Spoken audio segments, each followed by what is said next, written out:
Welcome to the Gritty Podcast. I am your host, Brian Call, and I'm joined by my brother, the Gritty Broman, behind the camera. How are you, Brent? I'm well. Thank you. It's been a while. It's been forever. We pre-recorded a lot of shows before the September elk season began. But really, this is my first podcast in studio since September 1st or something like that. When did you leave for that first? It was actually August 25th or something. You left in August. Yeah. So, yeah, I haven't been in studio for quite a while. There's a lot to talk about today. If you've been keeping up with the podcast, we recorded a few hit and miss in the field. We've also been publishing the podcast with The River of Doubt, the book that we've been covering. We kind of ran out of those episodes, and we've run out of the In the Field episodes. Actually, I have quite a few from this last trip from In the Field, and those episodes are actually in the queue.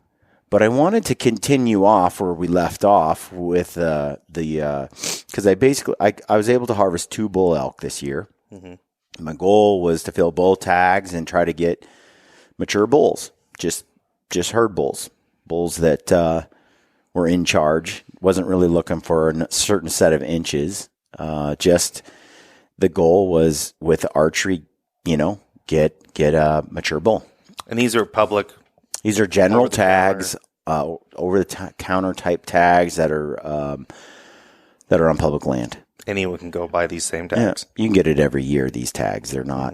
No draw, nothing special. No wait time, And so here we are. In that was the goal. I was able to do it.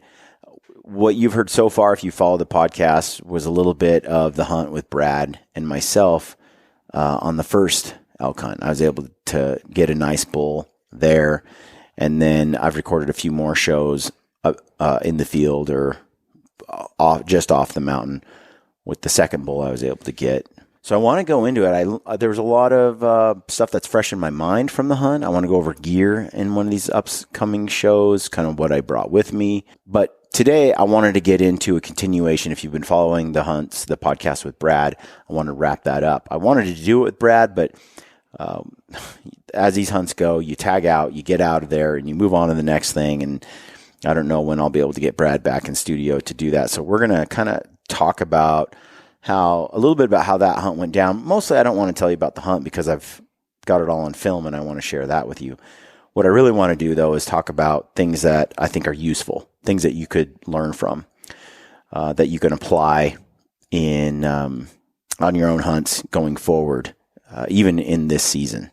Because a lot of what we did this season was spot and stock. And I did You didn't do any calling. I didn't bring a bugle tube. I didn't bring really any calls. I didn't use any calls.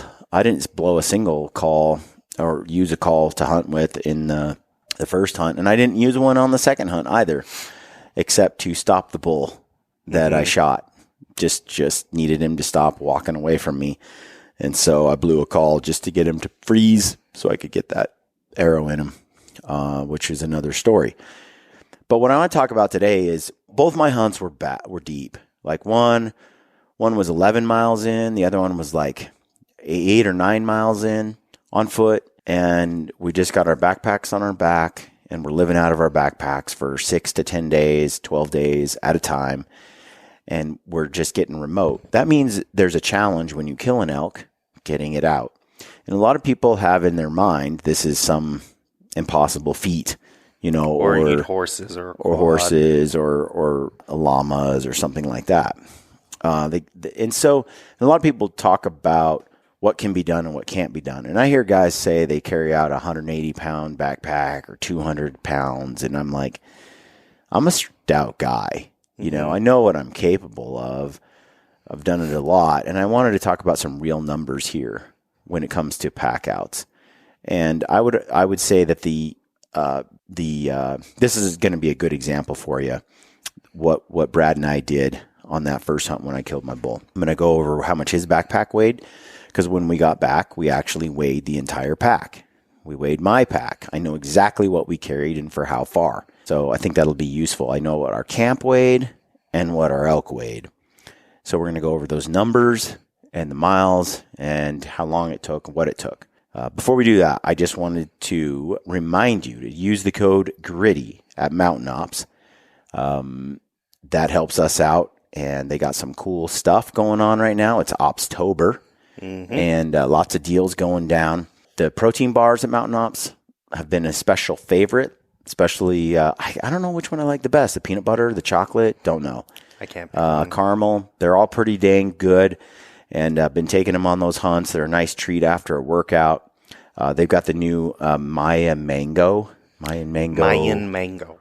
flavor, which for Yeti, I think Ignite. And Enduro. And Tasty. And I've been using Blaze Shots quite a bit for my road travels. I don't know why, but I like Blaze Shots. They're a little different stimulant than what I get from like an Ignite blend. I like Ignite on the mountain, but when I'm driving down the road, it's like a Blaze Shot sort of keeps me focused driving down the road. Some people like the way it curbs their appetite because it does have like an appetite suppressant with some of the cayenne and other things that are in it, I guess. Different kind of peppers and stuff. Yeah, I'm not sure, but the blend seems to work well for that too. It does curb appetite. So check those out. Those are all good. And then it's archery season. I just killed 2 bulls with the Valkyrie archery system. I've got Black Eagle X Impact micro diameter arrows, and then I'm running the Valkyrie. I got the T-shirt on today. I do like their logo. The Valkyrie, they got a badass kind of looking logo, and Brett Hahn nerds out. Is a nerd for sure. He's a little eccentric, but dang, he nails it. When he sets his mind to something, he nails it. The Valkyrie broadheads definitely look like a primitive spear tip. They shouldn't be a broadhead system. They should be a javelin delivery system. Yeah. Anyway, you can use the code GRITTY there and you save 5%. That's a different podcast as far as the actual broadhead. I won't get into that right now, but it's been phenomenal. And as we get into the podcast more and I talk about where these arrows impacted, their performance and stuff like that, it's definitely a system I'm excited to run. Okay.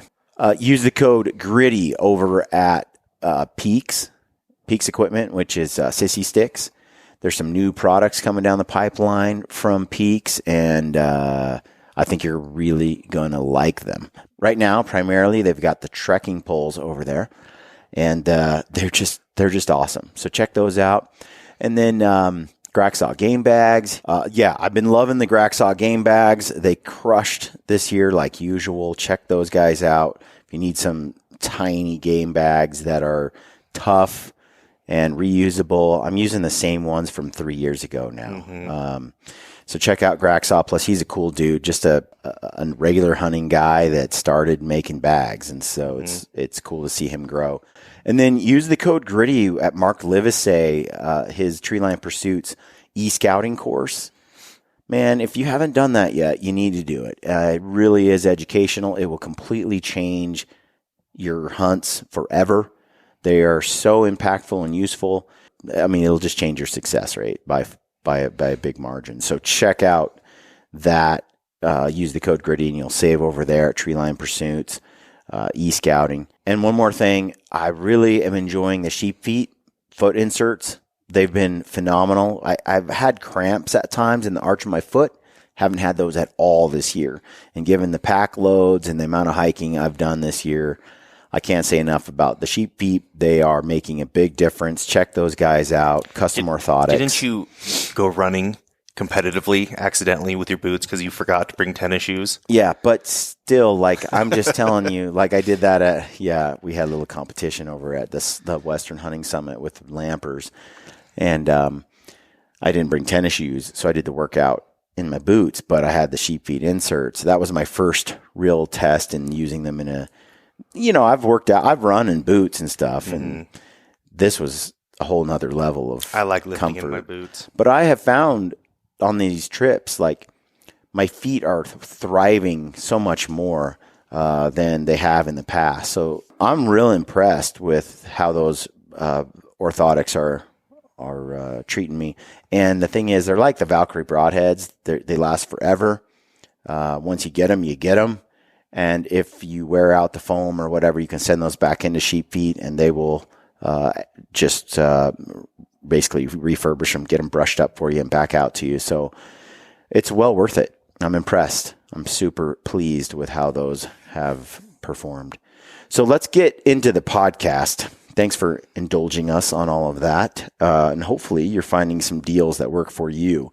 In the description field of the YouTube videos, you can find the links to all of those companies, and you can find a link to, and you can see the discount code that applies to each one. So that always helps us. So on this hunt, after I killed my bull, we deboned it, got it all packed up, and carried it out. And like I said, we were in pretty deep, and the country is very, very steep. I mean, you're talking 1,500 foot elevation drops each day, and climbs back up. We would go up and down multiple times per day, depending on where the elk were. You got to get water. So we're in steep country. We'd run ridges a lot and try to keep elevation, but when you need to drop, you got to drop. Well, once I killed my bull, there's no choice. The only way out of the canyons we were in was to drop down to the bottom, climb up the next one, and drop down to the bottom to hit the trail, which was multiple canyons away from where we were at. So we had some serious miles and a lot of climbing, and it was a lot of off trail, both downhill and uphill. So you have your elk, he's down. We deboned it, got it all broken down into game bags. Okay. And so we have our elk, and I took the jaw off the skull, pulled the cape off. I didn't keep the cape, pulled the eyeballs out, tongue, everything else, lower jaw. Tried to slim down the head as much as possible so it doesn't have the weight that it could have on it. Get it all cleaned up. Like I said, deboned the meat, got it into the Graxaw game bags, laid them all down. Okay. And then we left our camp up on the top of the ridge. So we basically took our camp to the area where it was just straight downhill from there on, But I think our camp was still 5 miles from the trailhead at that point. And where I killed the elk was like another 3 miles in the steeps, real steep stuff. Camp was about 50 pounds because I got camera gear, some extra food, all my hunting gear, my optics, my tripod, spotter, stuff like that. All your camera gear. Camera gear's heavy. So, especially that new lens. Yeah. So I have all that stuff over there at the camp, about 50 pounds. I think Brad's gear came in around 35, 40 pounds of hunting gear because he's not carrying the same camera gear and optics that I was carrying. So it saves you quite a bit of weight. Well, Brad and I went and got the elk after we stashed our camp on the ridgeline. The elk, Brad ended up carrying the full 8 miles or so. He carried 160 pounds in his pack. Okay, our packs were empty other than the weight of the pack and some knives and a little bit of snacks. So being generous, I would say that we had our pack weighed about 10 pounds. My pack, his pack combined. Everything else that was in the pack was meat or head and skull. So Brad carried 160 pounds and I carried 140 pounds. And we packed that, from where I killed the bull all the way to the truck. Which is how many miles? 8 miles, roughly. Okay, so we packed that thing 8 miles, and it was gnarly. Like I said, straight down, straight up, steep country, big elevation. It makes you sick to your stomach that you got to drop all that elevation. Then you got to climb all that elevation. Then you got to drop all that elevation, trying to get to a trail in a canyon bottom that you could then walk out.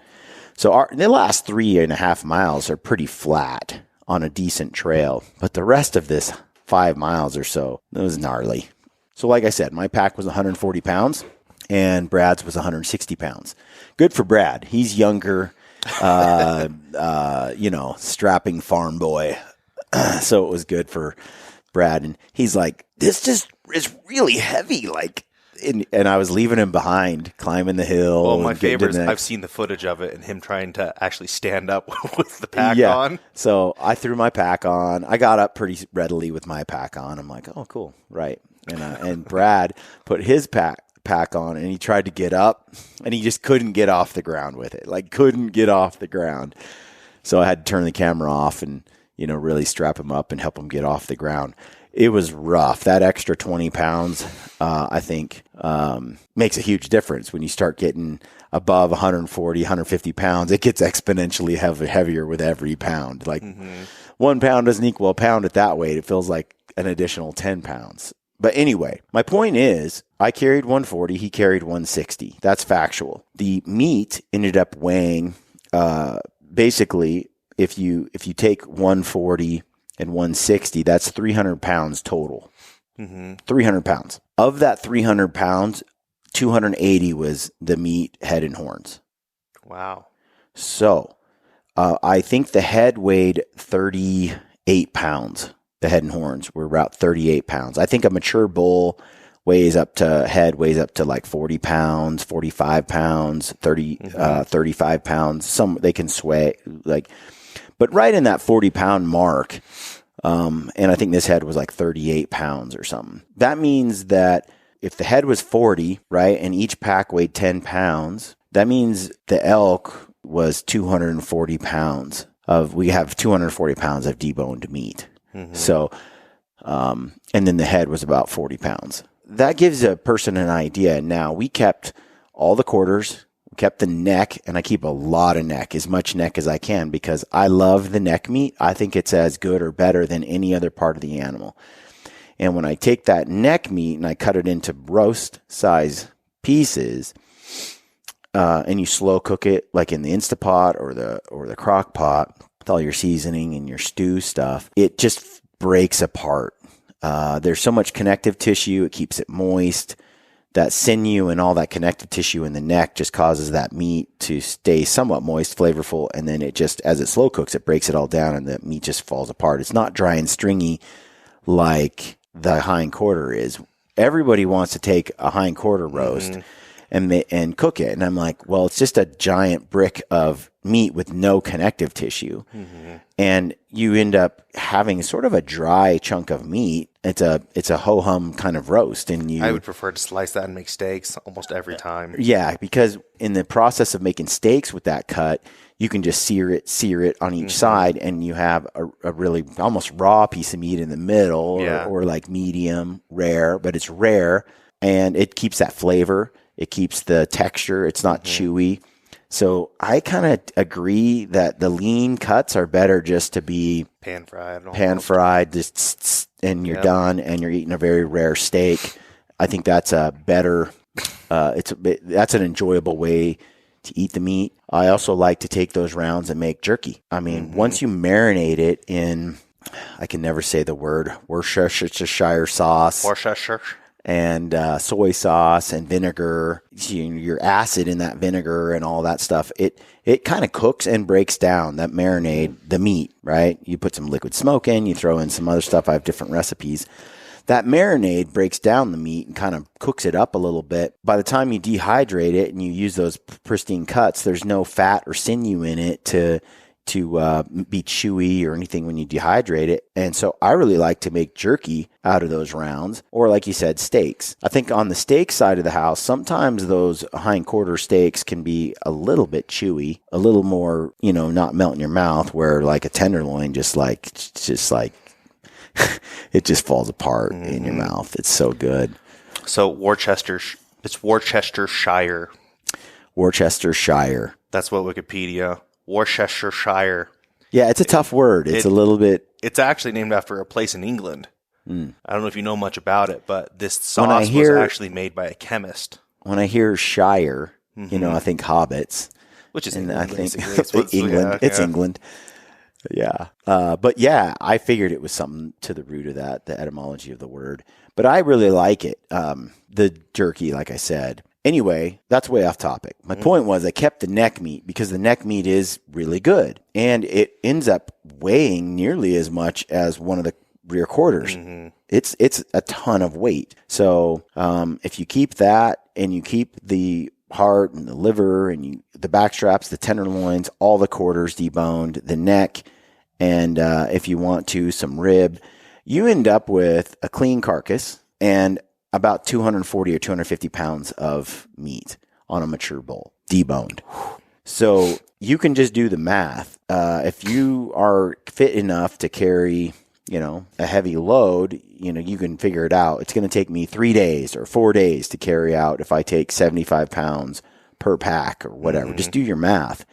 And you can start to figure out, how does a guy like Ryan Lampers pack out an entire elk by himself when he's 8 or 9 miles back? Because he does it over 4 days, right? See, that would blow most people's mind. Like, people would not think you could leave meat there that long. That's a good point.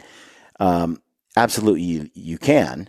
And I've mentioned this many times. The faster you get the meat out from under the hide and off the bone and cooling, from the moment the animal kills, the clock dies. From the moment the animal dies, the clock starts ticking in terms of it spoiling, right? The faster it comes off the body, the longer it can sit in the mountains, hanging in the cool breeze. It can last. Didn't you have a bear that was in there for like 10 days before you guys got it out of there? Yeah, that was in the springtime. Meat was fine. You can keep meat a long time outdoors. People just don't know, but Once you get can. It off the bone, it can last quite some time. And the getting it to cool initially is the biggest thing. Off the animal and cooled as quickly as possible. Then you're good.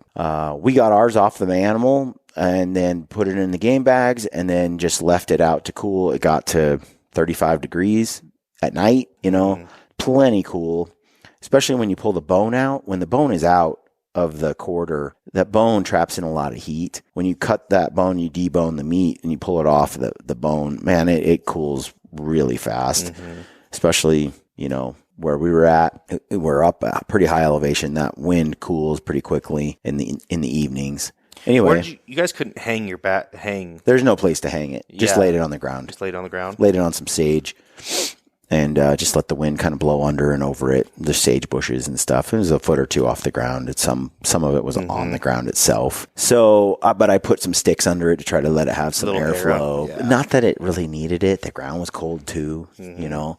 Anyway, but my point is, so we're able to, I think 140 pounds was not my that was a heavy load. I feel more comfortable carrying 120, and we packed the meat out in one day, Brad and I. Now, was that because you guys just had to get back, or?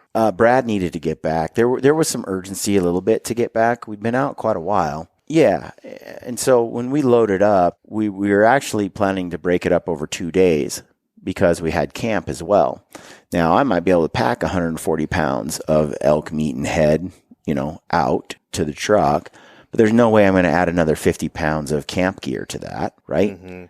So typically what I would do rather is I'd split it up so I carried 90-pound pack each day, or 95-pound pack day one, and then the next day we'd hike back in, get the rest of it, and pack that out. Right. But it just so happened that Brad was able to call in reinforcement, a fella who would come in and be a sucker and a buddy, which I got a lot of help on my second bull as well. Same thing. Strangers, people I didn't know prior. Awesome. Helped me out. So this year I actually was prepared to spend 2 or 3 days packing out elk from remote country. But I didn't end up having to. It was all 1 day pack outs because I had help from hunters, fellow hunters that are awesome. Happy to. And I actually helped Ryan pack his bull out. Same thing goes through my mind. I hear Ryan gets a bull down and I'm like, all right, Ryan, send me your pin. I was on my way home and I'm like, oh, you got one. All right, well, I'll be there. Because you realize if I go and help, it can be done in 1 day. Rather than him having to do it in 4. It'll take him 3 or 4. By himself, especially if I get a couple more dudes to come with me. And so, yeah, we just got friends and they made hour-long, multiple hour drives to the locations and very generous with their time. And you give them some back straps and stuff, but I mean, it's the most grueling back straps they've earned ever, That's something I've seen a lot since moving to Utah. There's like this weird culture of a buddy got a bull down, 8 dudes show up and they all help pack it out. Because we've all been there and we realize how daunting it is.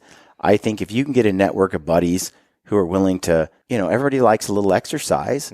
Let's say they got to hike another 7 miles into a spot and you got 6 buddies who are willing to come in. They come 7 miles in.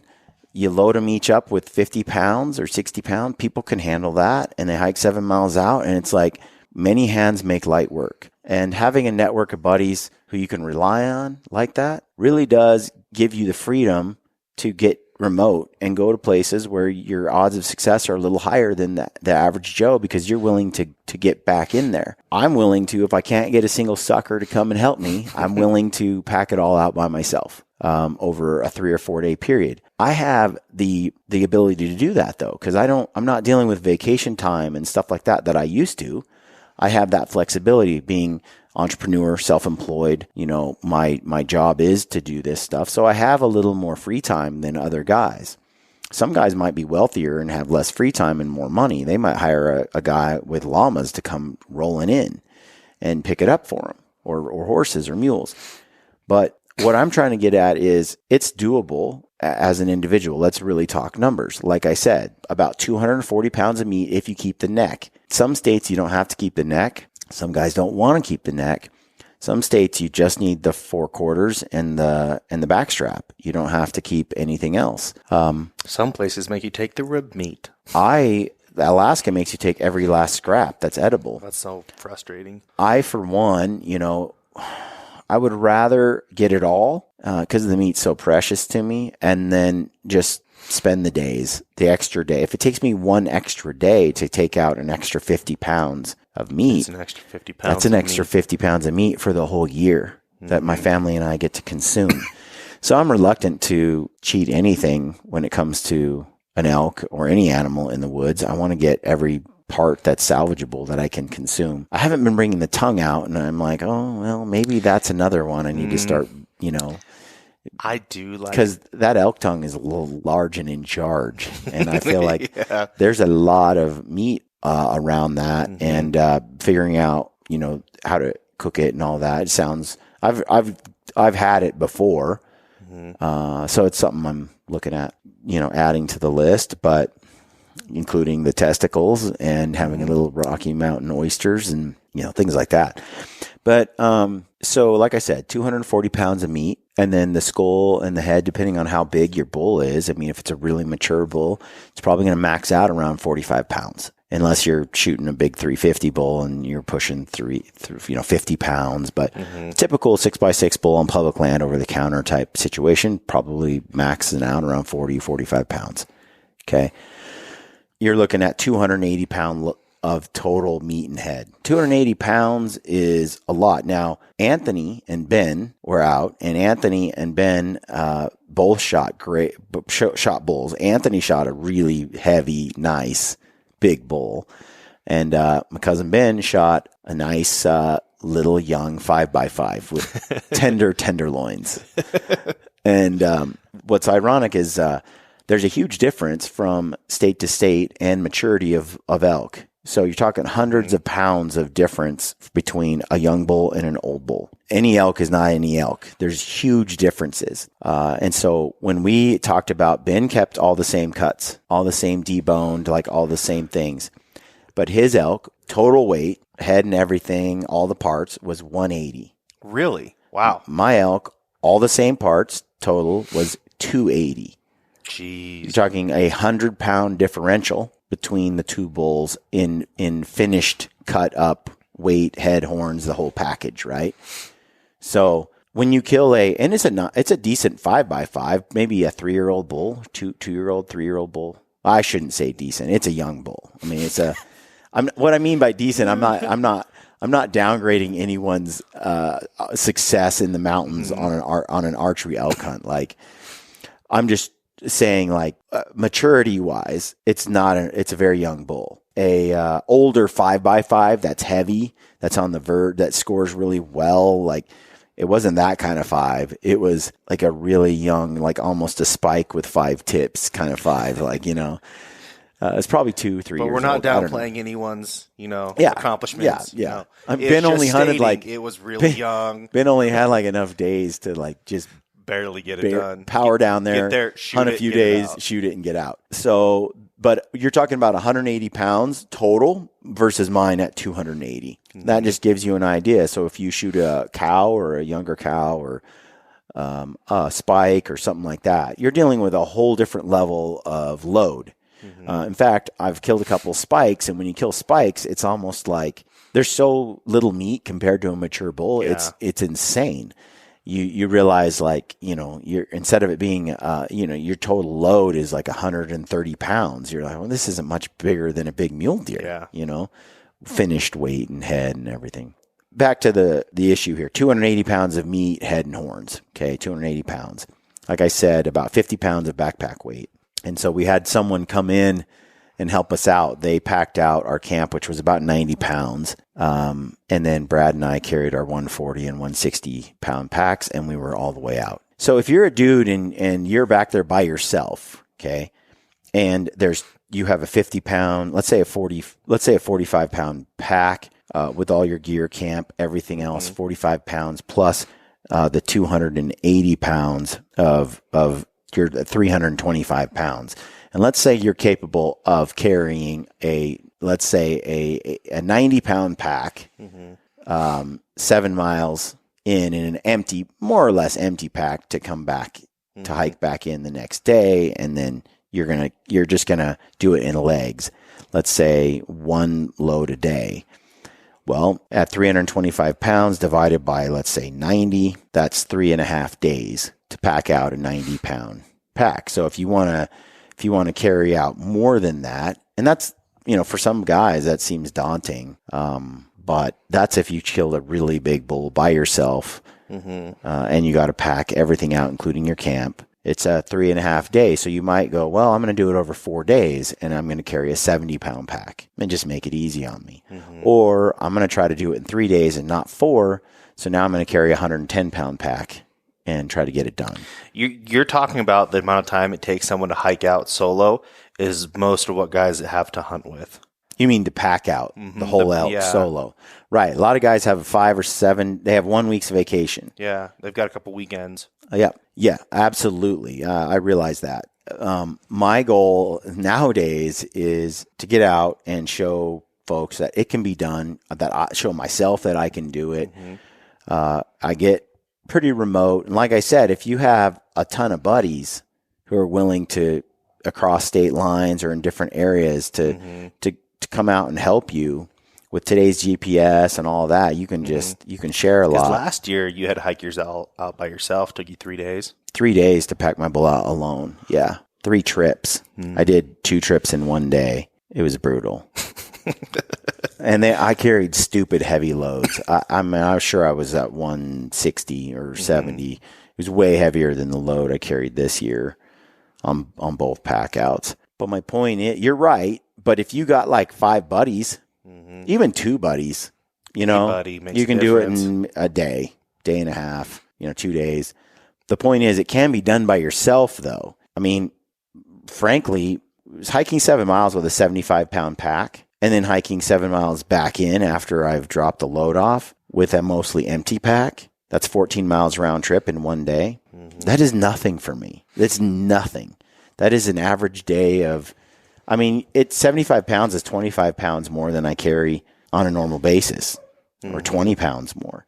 It's really nothing. I put in a good book in my audio book, and I plug in an earbud in one ear, and I listen to a audio book or a podcast series I pre-downloaded. It's my alone time. I'm unplugged. I don't know what's going on in the outside world. It gives me a chance to sort of and if you're a music guy, you can listen to music, but it gives me a chance to just think as I'm hiking, listen to a good story, fictional or non-fictional. I increase my knowledge of the world and people's perspective on every hunt season because I'm listening to books. Like this year, I learned a lot about President Garfield and his assassination and all the things circulating around that. And it was a fascinating read for me. I learned a lot about his efforts, to be as an abolitionist and how he was able to bring the country together because it's shortly after the Civil War. Abraham Lincoln was assassinated, like all these things. Like I got to have some time without any interference to contemplate and think about some things. And then I read some like more adventure Jack Carr, Savage Son, spy thriller novels. And so I stay occupied. Like I enjoy that time and I like the physical effort. It's not too much. And it's making me healthier and fitter. So I don't mind factoring in a 3-day pack out, for a mature bull. And I said this in one of my Instagram posts. For some reason, the sting of the pack out, the misery of the pack out is really eliminated when you have a big set of bull elk antlers on your back. Yeah. There's something like therapeutic about it's like I did it. And it's worth it. Think about it. There's 365 days in a year, a whole year. You killed a mature bull elk, right?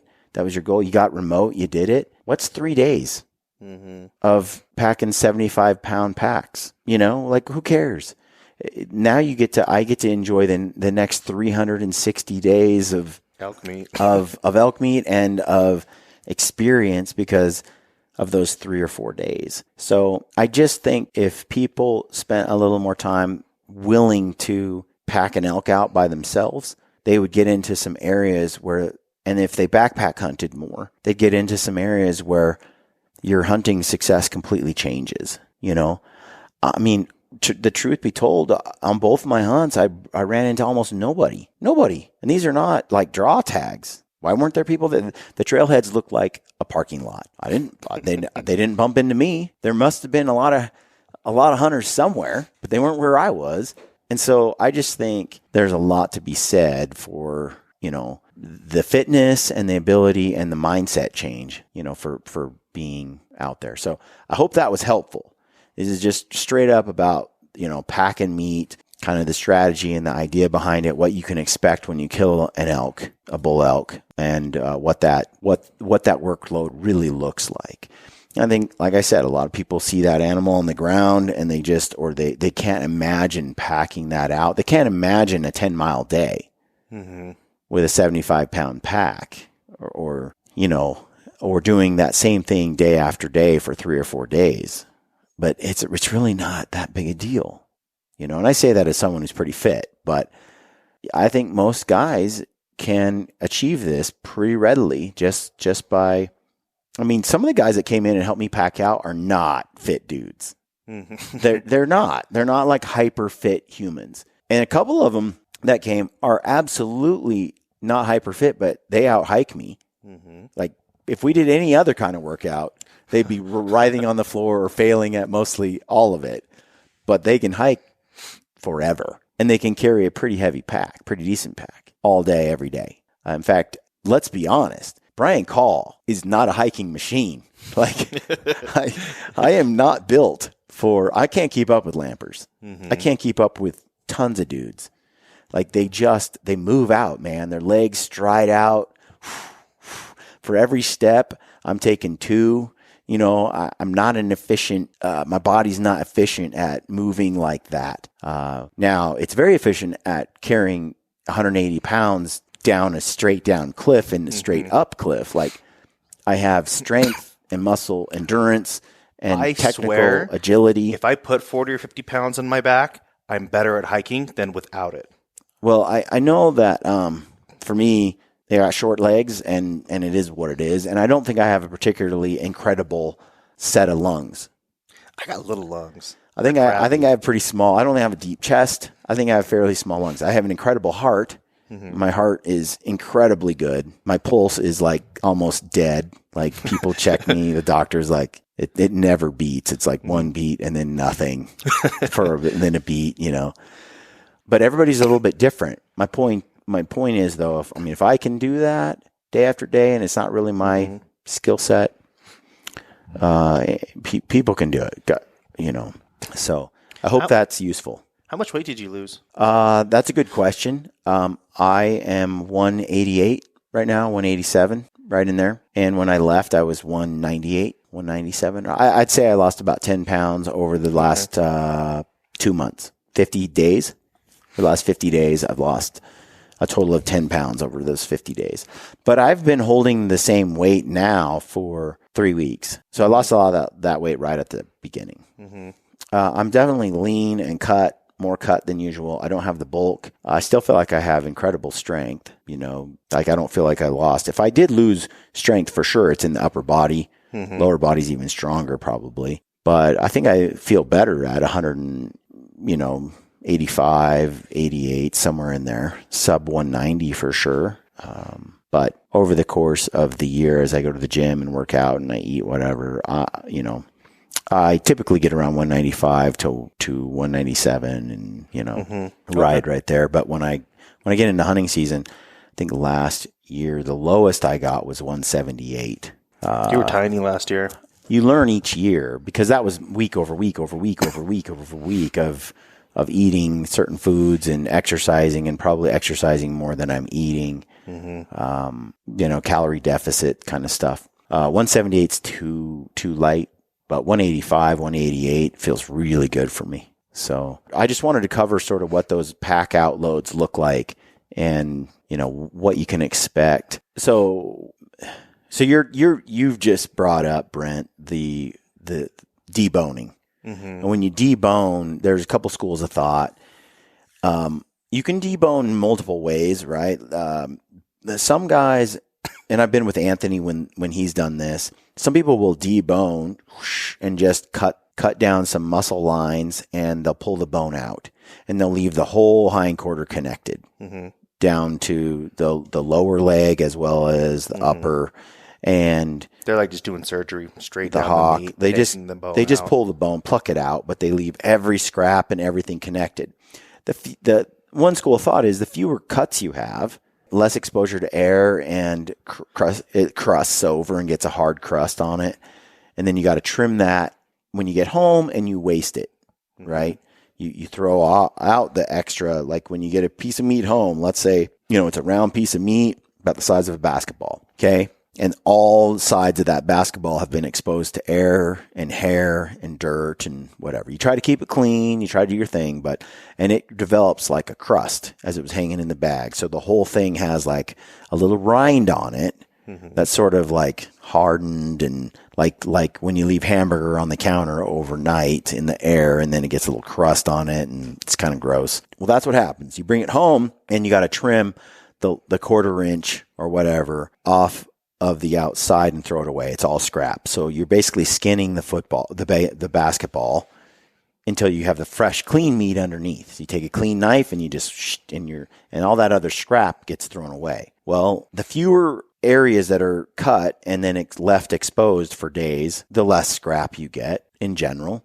So a lot of guys will just try to pluck that bone out and leave everything connected. So then when they get home and they actually cut up muscle groups, those are fresh cuts that were never exposed. So the surface area that ends up being scrap or garbage is much lower, can be much lower. However, I think that when you're really remote and you're packed in pretty deep, first of all, I think it can be unwieldy to try to just I don't know how you got them into the bags. And then it was really tough to fit into a boned out meat bag, like a Graxaw bag. Because when Brad cut his quarter out and just plucked the bone out, it's all connected. And then you're trying to get this giant hind quarter and all those pieces into the Graxaw. We did it, but we couldn't quite cinch the top of the bag. Okay. And I think there's a lot of crap that you're going to cut and throw away later that you've kept on that piece, where you could scrap it right then and there in the field and lighten your load. So the other way to do it, and this is kind of how I prefer, at least on the hind quarter, is I like to go in and cut up muscle groups. And so you follow those lines where there's a muscle group here, here, here, and you just follow the fascia and you just cut along those muscle groups. Well, the outside, usually there's some fascia or sinew or something on the outside of all that meat in those muscle groups. And you're going to cut a lot of that fascia off anyway. And they're not really fresh cuts on the meat because that fascia is still that kind of coating or that sinew or whatever that goes in between each muscle group that slides, like that's already there. So when I cut along those muscle groups and then I grab that roast size muscle group and I drop it in the bag and I cut the next muscle group and drop it in the bag, those muscle groups kind of already have their own fascia and their own sinew and stuff kind of wrapping around them a little bit, and a little like silver skin and all of that. I'm going to cut it off anyway. So I don't mind that I have all those bare edges, because I find I often cut that off when I get home anyway. So I don't mind if it gets a little crusty on those pieces. And what it does is all that connective stuff around the knee, the back of the knee, below the hock, like the bottom, the calf kind of type muscle. I forget what you call it on an elk or a deer, but it's the hock, I believe. Those sections, you can go ahead and trim then and pick the parts off like I would butcher when I'm at home. And I'm finding I'm leaving, little bits and pieces and chunks that add another few pounds to the load overall that I'm not packing out with me. Plus, it's easier to, when the animal's on the ground, it took like 2 guys to pick up that deboned hock that Brad You did. would be able to do it by yourself. And then get it into the bag and all. No, if I just do muscle groups, I grab that, boom, it's a roast or a big chunk of meat. I'm like, phew, goes in the bag. Grab the next one, goes in the bag. I'm able to keep it really clean, no hair, dirt, or anything on it. I pull it out, I stick it in the bag. I keep it all nice and clean as I'm pulling off muscle groups. And then when I have the deboned section, the deboned section has a lot of scrap garbage stuck to it around the knee, down by the hoof, up around kind of the socket, the knee, mostly around the knee and everything, where I feel like I'm saving on a little bit of weight too. And then I chuck that bone and the scrap and the sinewy, the really cartilage and all that stuff I'm not going to eat. I'm going to cut it and throw it away. What I didn't like was I get home after I deboned the one way, and then I'd have a huge pile of scrap that we'd cook and give to your dog. So it doesn't really go to waste. She got like 40 pounds of scrap meat. But I'm like, I packed that out and I'm not going to eat it. My goal is to pack out just what I'm going to preserve and eat. So taking the little extra time to debone it a little more. I was going to say, there was good. A lot of scraps this time around. I've helped you process a lot of game. It did seem like there wasn't an abnormal amount of scraps. No, there wasn't. You don't think so? Totally normal. Totally normal. It's disturbing how much scrap, though, ends up. Scrap. It's a ratio. We scrap far less than the butcher does. Well, yeah. They're willy-nilly, man. I'm so much more picky. When I'm shaving off the layer of crusty meat, I'm like just getting that layer. I'm not. Have a razor-sharp knife and you're barely just taking it off. But I would say, though, like the quarter, like couple of those that Brad did, he just got the bone out. There was more scrap there than in the other bags where I kind of did that in the field. So for sure, Brad's hind quarter weighed a lot more than my hind quarter, which could account for why we kind of split it up, but some of his load weighed more than mine. But I think that's how I prefer to do it. Some people don't even pull the quarters off. Okay, I've been with dudes that they peel that hide back and they just start pulling muscle groups off, leave the bone on the socket, and they just start grabbing the pieces they want. I think I feel like we left way too much meat behind when I saw that done. I did not like it. I feel like pulling the quarters off, getting it broken down, for one, gets air to it much faster. But each of those parts, I think it's a more precision way to pull the muscle groups off is, getting the bone off the socket on the back leg and the shoulder off, and then I'm able to really pull as much as I can. I think if you're being lazy and you want to leave a lot of meat behind, you just leave the bones and the sockets in place. You never take off the quarters and you just pull off the chunks you like. I think you're leaving way too much. That's a lot of meat. I think you're leaving too much meat behind. That's my personal opinion. Some dudes, though, are pretty efficient at that. They've done it forever. They don't remove the quarters. They leave them connected and they just pull off meat, this cut. But I don't like to do it that way. So anyway, that's it for today's podcast. I hope that was useful. Next one, we're going to get into some of the tactics that I used on this hunt with Brad. And I think you're going to find that useful. So stay tuned. Thanks for tuning in and stay gritty.